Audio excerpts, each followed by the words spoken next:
Hello, everyone. Welcome to my show, Career Leadership Podcast, a podcast to spotlight purpose driven Asian leaders making an impact. And this is your host, Priyanka Kumla, joining you on our 102 episode. Yeah, we've crossed our 100th episode, and we're so excited to continue this wonderful momentum. Thank you to each one of you for making this podcast what it is today. And a quick reminder, do continue to follow me, Priyanka Komla, and a Career Leadership Podcast page on LinkedIn to receive our LinkedIn live notifications. If you're watching this on YouTube, do hit the like and subscribe. And for all our podcast lovers, do give us a like, a subscribe, and a review and a rating to help us understand how this podcast is helping you become a better version of yourself. And on that topic of becoming a better version of yourself, one of the things I wondered during the pandemic is how do we continue to be happy? How do we create the best versions of ourselves? And I've been in this quest to figure out where happiness lies. And I thought I should look no further than bringing in my special guest of the day, Neeta Jain, who's joining us from New Jersey. Hey, Neeta, welcome to the show. Hi, Priyanka. Thank you so much for having me. So lovely to be here.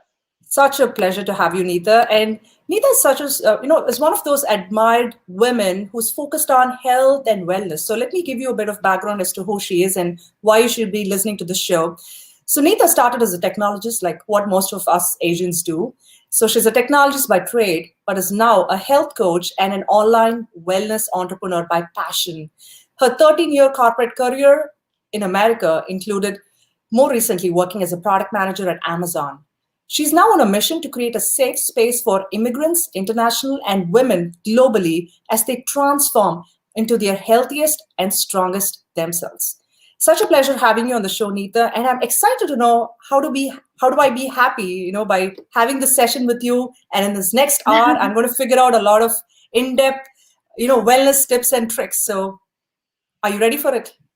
Totally. Let's do it. Yeah, let's dive into it. All right. So, Neeta, let me get started with your grandma's wisdom. I know this is one of the wellness philosophies that you strongly believe in. So let's talk about your grandmom, who's been very impactful in terms of what you're doing today, and a nostalgic memory that you have with her that you'd be willing to share with our listeners.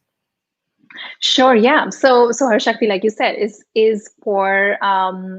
a safe space for immigrant women, and oftentimes as immigrants, we come from really rich ancestral diet theories and grandma's food wisdom. And, having gone through my own immigrant journey here in America, and having had some health issues, and, how in my journey, I realized food is medicine. I also realized that grandma's wisdom can be deeply empowering. And when I really look back to my grandma, who we very fondly referred to her as Gigi. She was really all about eating a lot of vegetables and a really plain, simple diet. So in terms of I'll maybe in terms of that nostalgic memory, what literally comes up in my mind about my grandmother, who I call her Gigi. She's no more on this planet. Is the bottle gourd vegetable, dudhi. It's called dudhi in Central India and lauki in North India, and that was one thing that she literally ate every day. It was literally like part of her dinner. She would make the halwa, like a sweet dish out of it, and now, like, obviously there's so much research around all the health benefits, and in India, there are juices and juice powders made from bottle gourd. And so when I think of like my grandma's food wisdom, I think of that vegetable, and just a lot of like green vegetables and fresh, simple food preparations. I wonder because, I have nostalgic memories with my own grandparents. They used to live in a different state back in India, and we used to enjoy the summer vacations where we used to have like healthy, sumptuous meals. And today we're all focused on eating in limited portions, checking our macros for every single thing that we eat. But people back in those days, they ate as much as the amount of sweat and blood they put into their daily routines. So yeah, that's very nostalgic. Yeah, and I love what you said, that, right? Like, it was not like measured and macros. It was more intuitive and mindful eating. And we had a lot more just like awareness about our appetite and our hunger pangs. And actually, that is one of the things that I talk about within the happy method. So would you like me to share the three tenets of Absolutely. But before we get in there, just a quick reminder to our listeners, for those who are joining us live, please Yeah. drop in a quick hello and the country that you're tuning in from. One lucky listener is going to get a free wellness session with Neeta herself, so you can unveil your own happy system.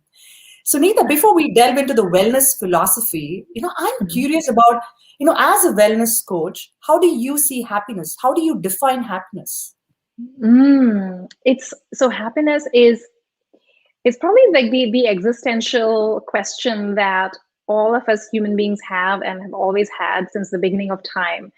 And of course, in our visions, and I do a lot of vision building exercise in the beginning. When I'm coaching someone, there is of course the vision of being healthy and hiking a mountain, and at the end of it, it is really like a pure state of joy that everybody's really looking for.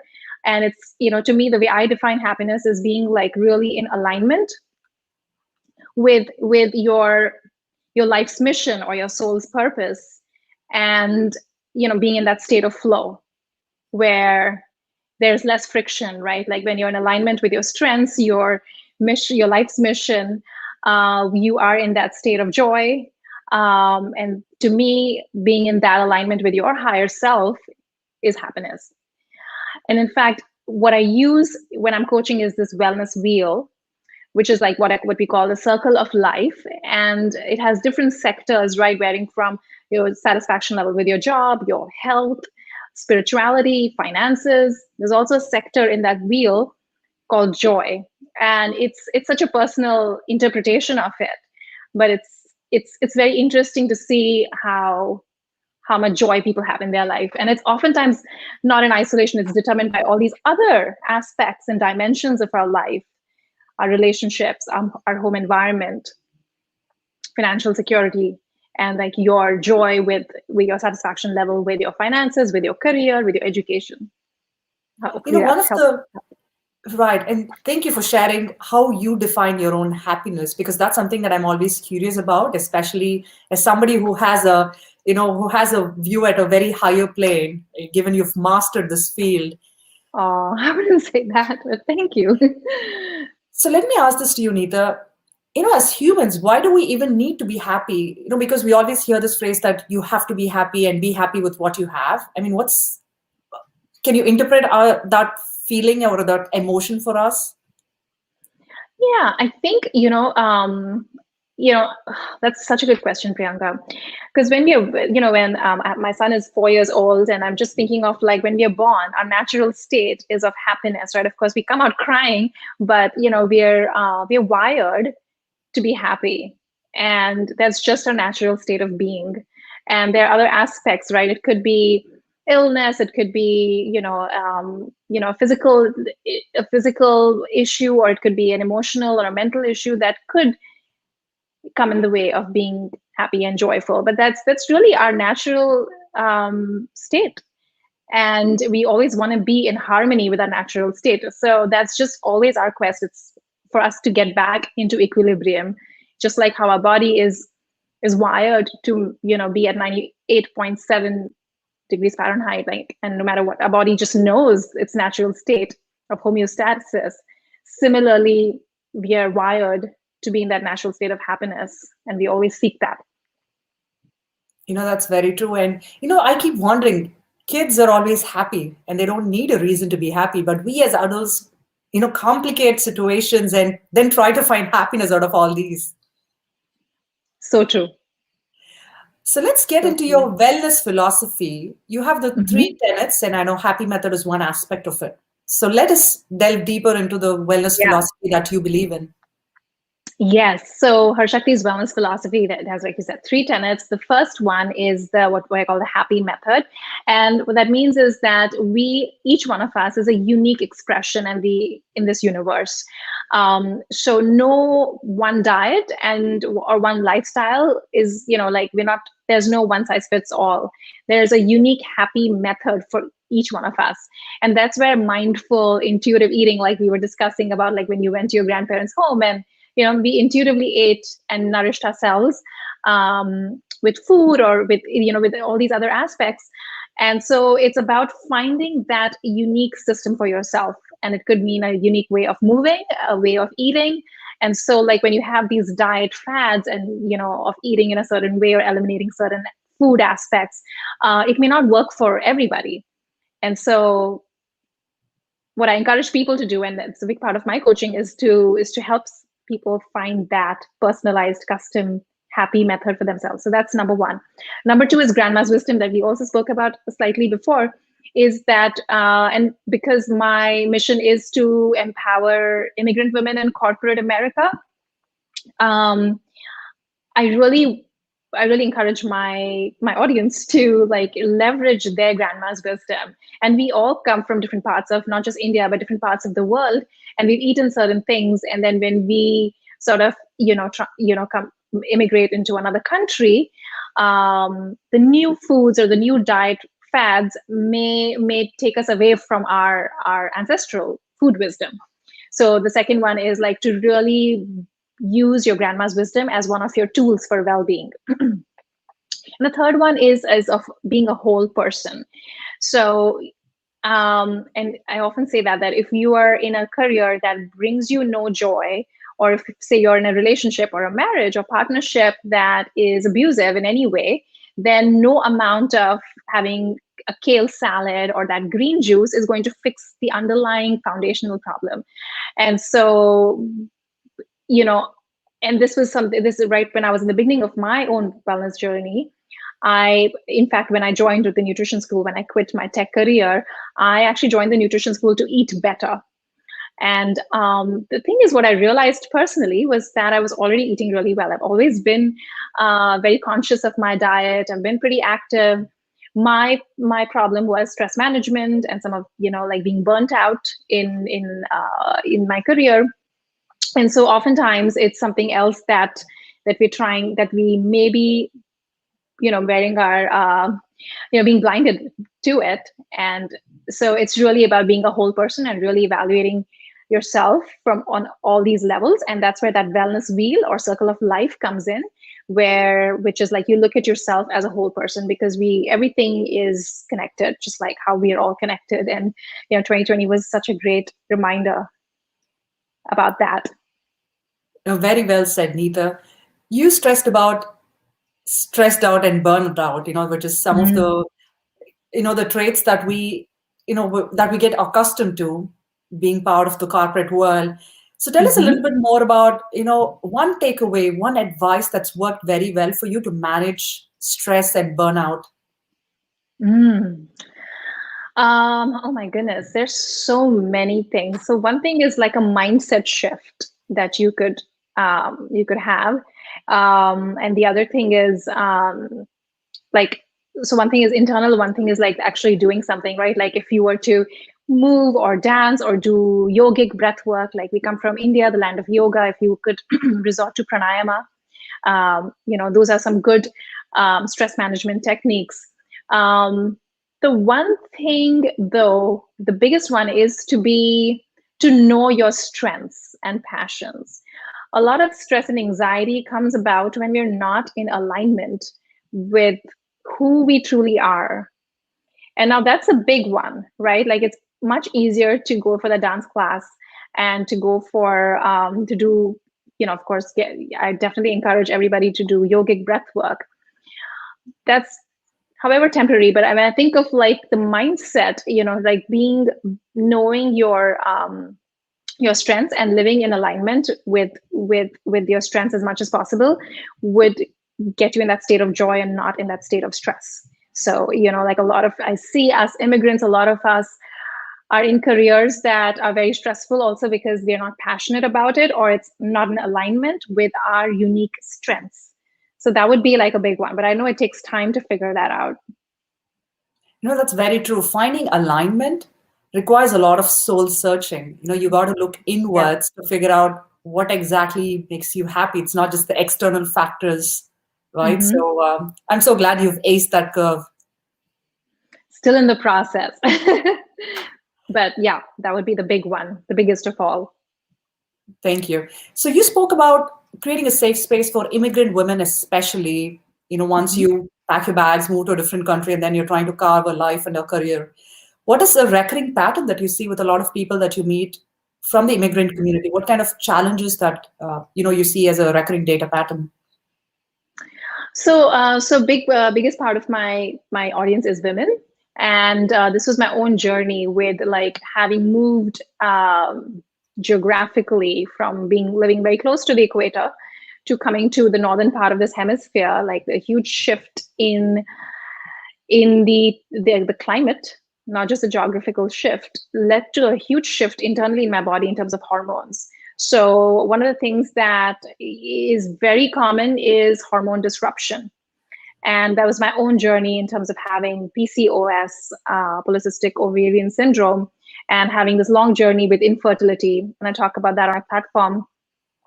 And not having enough resources and like adapting to a new diet, uh, and even just marrying your ancestral diet theories with the modern foods that you're exposed to, or the local produce and seasonal produce that you're exposed to.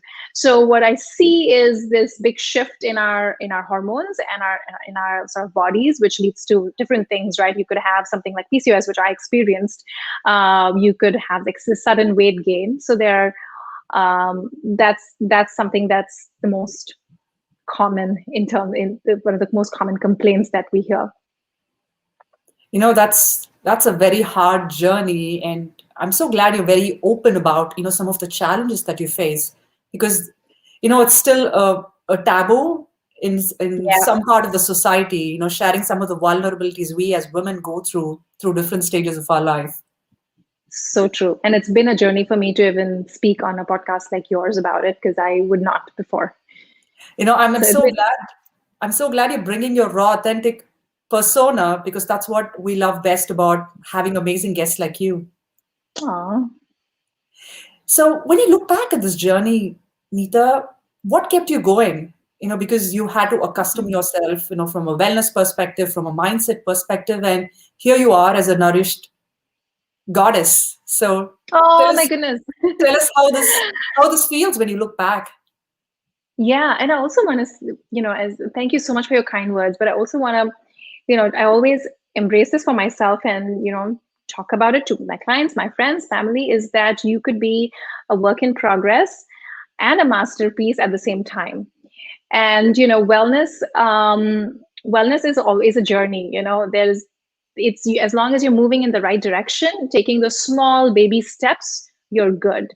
And so it's definitely like what I always tell, it's like a journey, not a destination. So there's always something we could be doing better, but there's also so much to celebrate where we are today. Like, I'm a work in progress as well as a masterpiece right now, and so are you, and so is everybody. So that's very important. Important to say. But was your question around what were What some other kept you things go? What kept you kept my going? yeah. Hmm. So when I was, I guess I think what keeps all of us going is something that's rooted very deep in our childhood. So for me, when I was, growing up in India, I grew up in Mumbai, in the central part of India. And I think one of the first sort of feedback that I got was around sports and, how I would run. And I got into sports and I was an athlete for some portion of my youth. And when I was a new mom and I was stressed out in a corporate career here, I felt very disconnected from who I was when I was a child. I felt disconnected from my body as well as emotionally. I almost couldn't recognize myself. So that was the biggest one, like, because I was like, that's not me. I used to be so health conscious and all of the above, and I didn't feel that when I was a new mom. And that's where my own health and wellness journey began. Although I feel like I was always been on it, but there was a bit of a sort of a pause or disruption there. And I also felt when went to the nutrition school, I really joined it for myself and my own family. I didn't really think at the time that I would actually pivot because I was still working. I didn't think I would actually pivot into this completely. But I also noticed this other trend that in health and wellness, that in America, that there were mostly Americans and Caucasians who were accessing health coaching, and the ones who were providing were also, they looked and were same, right? But in terms of immigrants and women of color, they weren't really well represented either. Like we didn't join that field. Typically as immigrants, we, because of social conditioning, we are here to be doctors or engineers, and so there's very few of us here. And the diet theories, the foods that we come from, are also unique. And so I felt there was this space to offer this.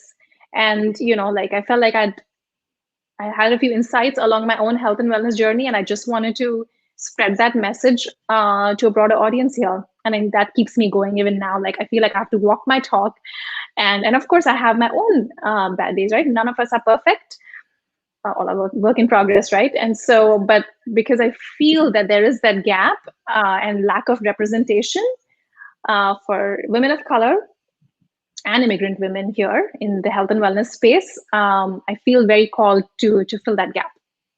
That's really impressive. And I want to say thank you so much on behalf of the Asian diaspora, Neeta, because there's Aw. definitely a vacuum out there, as we were talking prior to the live, saying like, hey, we Mhm. don't get to see a lot of health and wellness coaches. I see Shweta Vikram, who was one of our recent guests on the show and one of our mutual connections as well.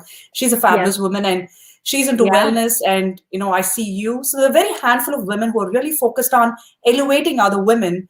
And that's like the perfect message for the International Women's Day on March 8th. It's how do I women elevate Yes. each other.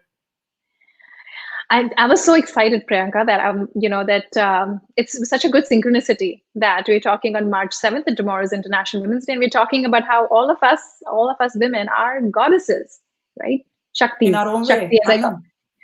That's very true. So, what is one message that you would give to our listeners, especially women of color, on International Women's Day? Mm.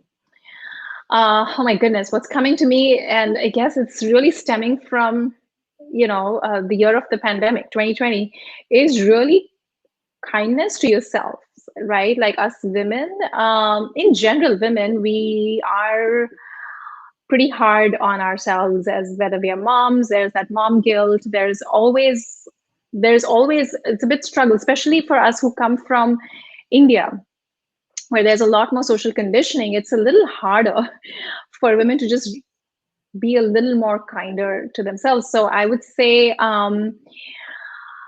really being, you know, really being compassionate towards yourself, and it could look, very different for all of us, but like treating yourself the way you treat your best friend. So like oftentimes that self-talk we have when we mess up or we don't do things perfectly, like if our best friend did it, we would be so kind to her or him.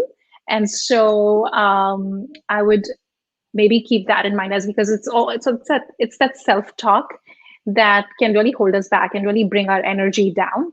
And so talk to yourself like your best friend. It's pretty hard to do though. But that's one of the fabulous ways in which we become a better version of ourselves, because when we who better than us knows how to treat ourselves. That's the way I look at it. Love And be your that. own best friend to Love that. begin with. Love that. Thank you. So let's talk about working professionals, especially entrepreneurs, immigrants. The pandemic has hit us hard. There's a lot of burnout, stress management, and as you mentioned, a lot of guilt about the different roles that we play and making Hmm. sure we meet standards, our own expectations. So, what is one Hmm. advice you would give, especially for the entrepreneurship community? Entrepreneurship community. Okay, it's so the entrepreneurs actually have a very different kind of burnout, because there is no start and end as such. It's like there's a lot of self-regulation that needs to happen. For some people, self-regulation is their default nature, but for some of us, my guilty hand is up here. Self-regulation needs, you need to think and plan that, whether it's calendar, whether it's telling your partners to keep you accountable, whether it's rules about keeping your phone away.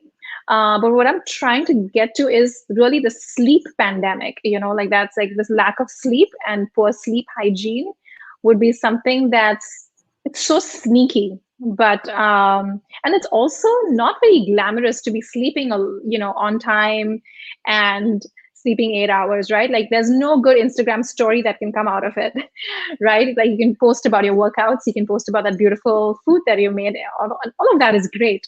But I would say like the sleep and hydration, those would be, and those are so foundational, but that's like the first thing that if anybody comes and works with me, like I always check in stress levels, sleep situation, and hydration.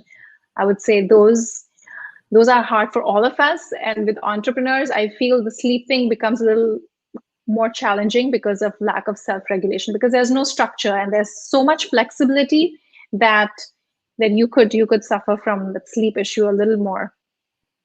I'm so glad you are emphasizing on that, because sleeping, having a restful night is very important, and that makes a whole lot of difference. And I've experienced it personally, because most of the Mhm. times, you are multitasking, you have your phone in your hand trying to get through the to-do list, and then you look at your time and I'm like, oh my goodness, it's almost like past midnight. I should have gone to sleep way earlier than that. But on days Mhm. where, I'm like at 9 p.m., I'm done for the day, though it's like a weekend, I want to sleep on time. And I've Mhm. realized, this is something that was astonishing to me after like, um, it wasn't like I forced myself to do it, but your body cycle automatically adjusts. So if you sleep at 9 or 10, your body Mhm. automatically wakes up at like 6:30 in the morning. And, I just did a small experiment with myself. And Mhm. on days when I sleep by 10, I realized I wear a Fitbit to bed when I sleep, Uh-huh. just as part of my experiment. And at 6:57, I woke up consistently for 3 days in a row, and there was no alarm clock.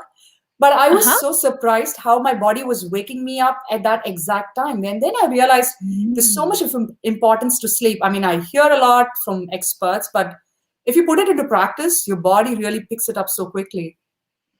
I love that, and kudos to you to do this experiment and you actually figure. So it sounds like 657 was your sort of My sweet the time. spot. Love that. Yeah, that's great that you did that. And did you feel like a lot more rested? Because it's like one thing is the quantity and the other is quality. Did you feel like more rested? Very true, Neeta. Especially if you put your phone out of your hands before you go to Mm-hmm. sleep, your eyes have like a different, how do I explain it? They're so fresh, they're so refreshed, I should say. When you wake up in the morning, you're not feeling that, the kind of that laziness in your eyes where you feel like your eyes are literally drained. And that Yeah. happens because, if you put off your phone and then you sleep like in a dark room, and then Yeah. you go into that peaceful sleep, and then you wake up refreshed. And I've seen my energy levels Mm-hmm. continue to sustain for a longer period of time during the day.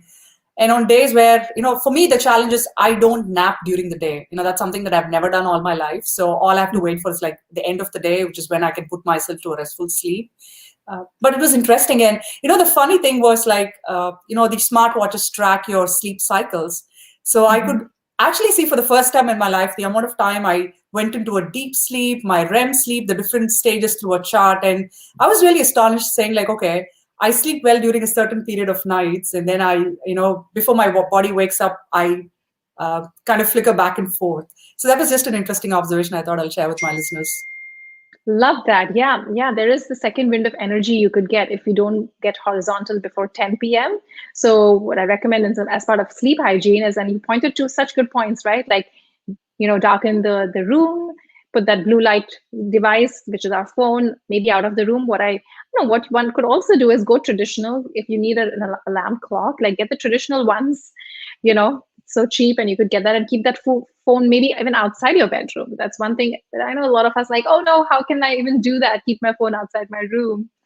Um, but um, but yeah, that's pretty cool that you did that. Yeah, I hope I continue to sustain it. It's kind of so hard where you always want to check on your social media, just be on top of things. But I've realized the Yeah. world can wait sometimes. And, if I have the energy levels that I need to sustain throughout the day, I'm in a much better position, rather than just being very curious and anxious about checking a lot of things. Yeah. Oh my God, the fear of missing out, FOMO, right? It's pretty real. I know. Yeah. So, you have a very, happy state of mind is what we can see. But tell us this, Nita, how do you handle low moments in your life? Mm, yes. Um, My practice is journaling, gratitude journaling. So, and if you don't like journaling, like I'm totally a pen to paper kind of person.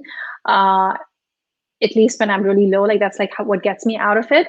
But really, and there's so much research in terms of gratitude and what that does. And the research is basically, for every negative thought requires, I think, 5 positive thoughts to combat it. And so, what gratitude immediately does is it shifts your perspective. And it could be the smallest thing. I use a journal. You could just keep it simple and write something in your phone, the notepad or something towards the end of the day. The other thing is like when you wake up in the morning and you're getting out of the bed, and this is not my thing. I heard it from, I think it was Dr. Wayne Dyer. He's no more on this planet, but he basically, like, when he'd get up, he would count 3 things he's grateful for that morning before he even got out of the bed. So when you keep your one foot down, the other foot down, and you actually get up, you have 3 things. It could be 3 things that. So I would say when you're low, and it's really hard to go into that gratitude state, but when you write it, it kind of like registers in our memory. So I would say like gratitude journaling or gratitude saying would be ways to like get out of that state. That's very true. And I love Wayne Dyer's sound meditation. I think the Oh positive yeah. affirmations really help set the intention of the day, no matter what's happening in your mind. I think it just shuts down that internal self talk and negative chatter in your brain. Mm-hmm. So, Yeah. we have a fun rapid fire round for you, Neeta. Are you ready for it? Oh yes, love that. Let's do it. Awesome. So, you tell us the first thing that comes to your mind when I say the Okay. following, and in one word: role model. Oh my goodness. Uh, there is this amazing human called Mona Khan, um, who she's a dance entrepreneur. She is from Mumbai. She was a senior in my school, and I love dancing myself. And I remember like when I saw her first dance in my school, I I was like, I need to learn to dance. I love dancing. And she's inspired and has had this impact on so many people from India and now in US. And she's actually an amazing dance entrepreneur, having a huge impact and touching so many lives in this country. So her name is Mona Khan. And what I loved about her was like she was not only talented and intelligent, really kind person, really humble and kind. So a That's awesome. combination. We need more people like her on this planet. We totally do, yeah. What does happiness mean to you? Oh, living in alignment with my highest self. And I'm so glad we've spoken about happiness all day long on this podcast. Yes, yeah, I love that. How do you define success? So it's meant such different things for me over my life. I think success is about, I think, taking care of my big rocks in my life and being happy. And everybody has different rocks in their life, whether it's my family, my son, and my living my, again, going back to the previous thing, like living in alignment with my sort of life's mission, my soul's purpose, and having impact. That would be like taking care of my big rocks in my life. That would be successful. That's a wonderful reminder to all of us as well. What is one fun thing about Neeta that you can share exclusively with our Career Leadership listeners? One fun thing about me, oh my gosh, like can I talk to myself? That's maybe an embarrassing thing. I don't talk. I talk to myself. I mean, at times, like that's how because I think it's like not too many people know about the way I talk to myself. That's the fun thing about me. Hey, Or I like to dance. there you go. What is your native language and one word to describe yourself in it? What is my native language? And what's the second part? And one word to describe your name in it or yourself in it? Oh my goodness. My native language is, well, I'm originally from Rajasthan. And So the language that we speak at home, that native language would be Malvi. It's a dialect, a Rajasthani dialect. Although I grew up speaking Hindi, Marathi, I would understand my parents speaking Malvi. One word to describe me would be yes, passionate, and I don't know how that translates in Malvi. So do you speak Malvi? So I speak very broken Malvi because it's not such a popular language. There are very few people who speak it, but my parents would speak it. But just like how if you don't have it in school and you don't have practice, I don't have the confidence to speak it. So I probably I'm more fluent in Marathi and Hindi, of course, than my own like native language. Because in India we say native place. So for me, even though I was born and brought up in Mumbai, like I think of Rajasthan and Chittor, where my family is from, as to be the native place. Awesome. That sounds great. We're going to learn a little bit of Marathi from you towards the end of the episode. Oh my goodness. So, it's a fun way. You know what? I learned a little bit of Portuguese from my guest last week. So I'm on this experimentation mode to learn a lot more languages for my guests. So that's the win-win here. I love that. Oh, I'll have to ask forgiveness from all my Maharashtrian friends. It's fine. It's fun. So before we figure out that experiment, given that we've reached the end of the episode, I would love to get your parting thoughts to our listeners. Yes.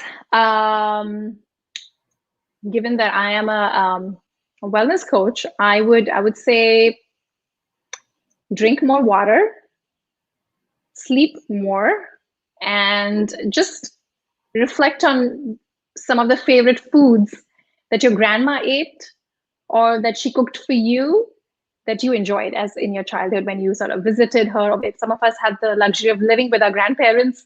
And so just reflecting a little bit more on what you ate as a child would be something I'd give as a thought exercise.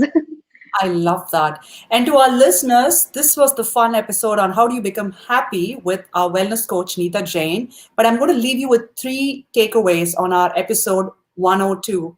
1 being, be your best friend. And 2, I love Neeta's way of talking to yourself. I think that's just an interesting exercise that we can do with ourselves.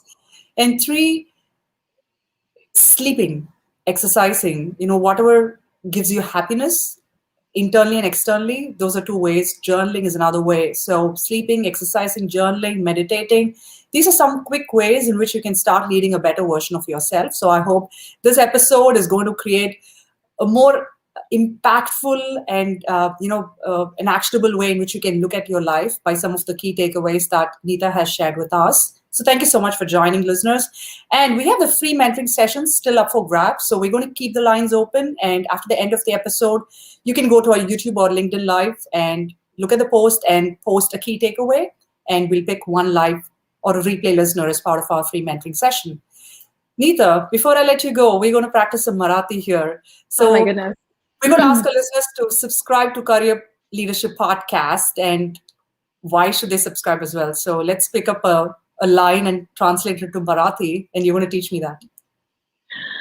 Okay, so first of all, Priyanka, I want to say thank you so much for having me over. I really enjoyed chatting with you, and I love how you are creating stories and how you're creating this safe space for us too, and you're bringing us together right through this medium. And so I'm so grateful for you. So for everybody, yes, please subscribe. I don't know how to say subscribe in Marathi, but I'll say, let's do it now. I'll say, Ata karun tak. Ata karun tak. Okay, Ata karun tak, Career Leadership Podcast. Yes, subscribe now. Awesome. Thank you so much. And I enjoyed learning Marathi. How do I say thank you in Marathi? So I guess Dhanyavad is Hindi, and I think this is Dhanyavad only. Okay, I should say Dhanyavad, Neeta, for teaching me Marathi. And this was such a pleasure for me to host you on the show and get to learn a lot of interesting aspects about life and how you look at wellness and your philosophy. So best wishes as you've pivoted your career from being a technologist to helping others succeed. And I think that's a wonderful reminder on International Women's Day to women out there: be your best selves and don't dim your light for anybody else. I think that's the biggest takeaway as well. And thank you so much for joining us. And as Neeta rightly pointed out in Marathi, do subscribe to us by following me, Priyanka Komla, and a Career Leadership podcast page on LinkedIn. So if you're watching this on LinkedIn, give us a like and a comment. And if you're watching this on YouTube, give us a like and subscribe. To all our podcast lovers, leave us a review and a rating to help us understand how this podcast has helped you become a better version of yourself. Until another episode that's going to happen next Sunday, exactly at 1 p.m. Eastern, this is your host, Priyanka Komla, signing off from Career Leadership Podcast, a podcast to spotlight purpose-driven Asian leaders making an impact. Thank you, everyone. Bye, Neeta. Bye. Thank you.